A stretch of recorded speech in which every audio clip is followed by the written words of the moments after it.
It's a sad fact of politics. Special interests capture decision-making bodies and push their agendas, sometimes at the expense of everyone else. Crypto and decentralized protocols are no exception. See, for example, Ethereum founder Vitalik Buterin's writing about the issue with governance tokens and the controversies that occasionally flare up whenever a whale jumps into a vote at the last minute to flip the result. That debate came to the doorstep of the High Temple of Ethereum, the all-core developers meeting in which a distributed group of software engineers consider proposals to improve the blockchain. Maybe you remember the merge. You know, the biggest thing to happen to Ethereum and maybe crypto writ large since Ethereum itself went live several years ago. That happened because those present at an all-core devs meeting decided it would happen and then did the hard work of actually making it happen. Over the past couple of days, it's been alleged a special interest tried to influence decision-making among Ethereum's core developers. On the flip side, the person in question speculated those core developers passed on his proposal out of some kind of anti-company bias. It's a bit complicated, but it's also important. We'll unpack it all in today's video. Don't forget to like this video and subscribe to the Defiant channel for in-depth DeFi coverage. Thanks to Opolis for sponsoring this video, more on them later. The quote-unquote special interest here is Uniswap. With more than $3 billion in total value locked, Uniswap is the 5th largest DeFi protocol on Ethereum. It's the largest decentralized exchange and handles more than half of all decentralized exchange volume, according to data from DeFi Llama. In October, the company behind the Uniswap protocol, Uniswap Labs, announced a $165 million Series B fundraise at a valuation of more than $1.6 billion. Uniswap Labs is supporting a proposed upgrade that would allow a forthcoming iteration of its protocol to save on Ethereum's transaction fees, or gas. That proposal, dubbed EIP 1153, was written by a prominent core developer, Alexei Sharp, before the first version of Uniswap launched in 2018. As Ethereum core developers debated last Thursday which tech would make its way into Shanghai, Ethereum's first big post-merge upgrade, they brushed aside the Uniswap-favored proposal, 1153. Hayden Adams, Uniswap's founder, saw a bias in that decision. Core developers declined to include the upgrade in Shanghai, he wrote on Twitter Thursday, in big part because us and other projects pushed for it. Adams accused the core developers of working in a vacuum that explicitly rejects input and support from its biggest users. He pins the blame on a contingent of core developers who, quote, view contributions from projects and companies building on top as a threat to Ethereum. But few saw the omission of 1153 as an act of malice.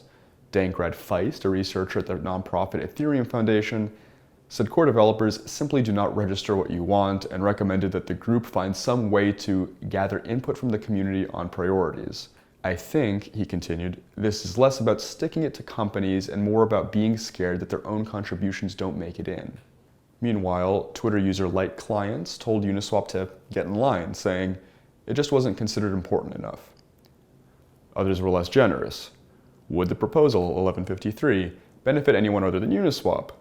Was the very fact that it was being considered a sign of bias toward one of the biggest companies in crypto? We'll get to that in a moment. But first, a word from our sponsor. Life as a Web3 indie worker is tough, tracking multiple income sources, looking for healthcare, withholding taxes.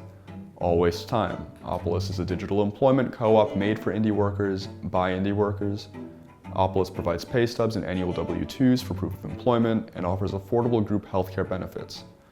Also, Opolis members earn work tokens and share in profits for utilizing member services, like running payroll and referring friends.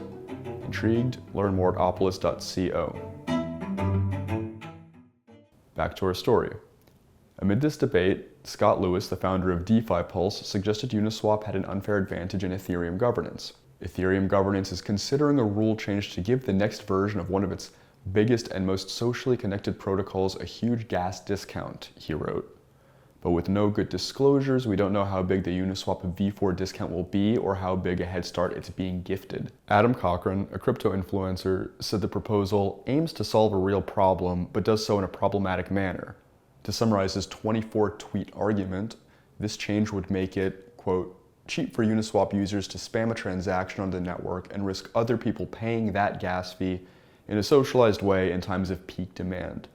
It could also give Uniswap an unfair advantage since the team building the next version of the Uniswap protocol may be working with this upgrade in mind, Cochran wrote. And one of the listed use cases enabled by the upgrade is easier implementation of the Know Your Customer requirements so reviled by the crypto community for taking away one's ability to transact anonymously. Adams, Uniswap's founder, didn't mince words in his response, calling Cochran a hack who spreads misinformation like almost no one else on crypto Twitter.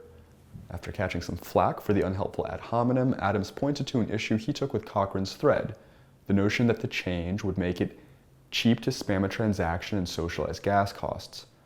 Moody Salem, a member of the Uniswap team, categorically denied that, as well as the suggestion Uniswap had been working on KYC technology. For the time being, the Ethereum core developer team has committed to enabling the withdrawal of locked-up Ether in the blockchain's next upgrade, postponing other proposals with more traction than the one championed by Uniswap, such as EIP 4844, which is expected to help Ethereum scale in a big way. But, as always, everything is going to be on the table the next time the core developers convene to determine next steps. And of course, the Defiant will keep you posted.